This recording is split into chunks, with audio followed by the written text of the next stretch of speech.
Heard from Holland, Bob Nicholson, Daryl Cates today. Did you like what you heard, Timmy? I think a lot of people in Edmonton wanted to hear from Daryl Cates say that, and also wanted to hear him say there's full autonomy for the hockey side of things. Bob Nicholson obviously sliding over so that he can oversee things, and Ken Holland taking over hockey operations. I think the Edmonton Oilers fans are in a bit of a predicament here, because what I heard repeatedly from Ken Holland, and we'll talk to the experts about this a little bit later on in the show, but what I heard from Ken Holland was his idea that worked very well for him in Detroit was to allow players to play in the minors so that they'll be ready for the professional ranks. And I mean the NHL and the hardest league on planet Earth. Edmonton fans know all about putting guys in positions to succeed and how they did not do that with a lot of their good young talent. But will those fans be patient enough to wait and let an Evan Bouchard sit in the minors, especially when you mentioned they haven't made the playoffs a whole lot in the last decade and a bit? They haven't. So Ken Holland comes here and he talked about the ripening of his players, the over-ripening of his players in the minor leagues, and they've got a great system now. Bakersfield is doing well. Jay Woodcroft is leading them right now, and it seems like they have restarted and re-energized their AHL franchise.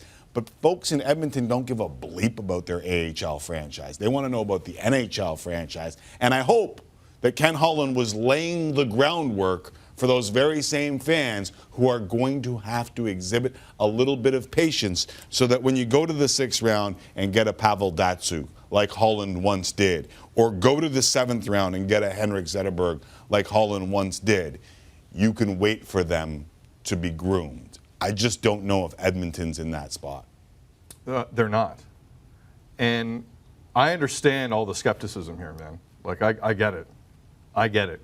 But people need to realize the mess that's been left for this man. Yeah. That cap is a joke. They don't have a goalie. The defensemen they have either hardly play or don't play well.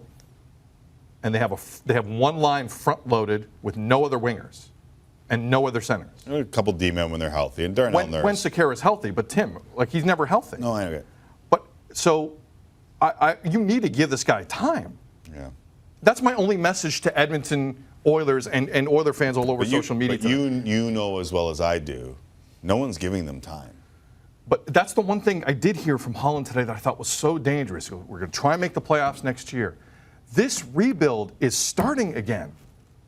Well, but isn't it rebuild when you have, whatever you think of Leon Draisaitl, you have the best player on planet Earth or one of the top two. Right. And you've got Leon Draisaitl's what, top 20, top 25?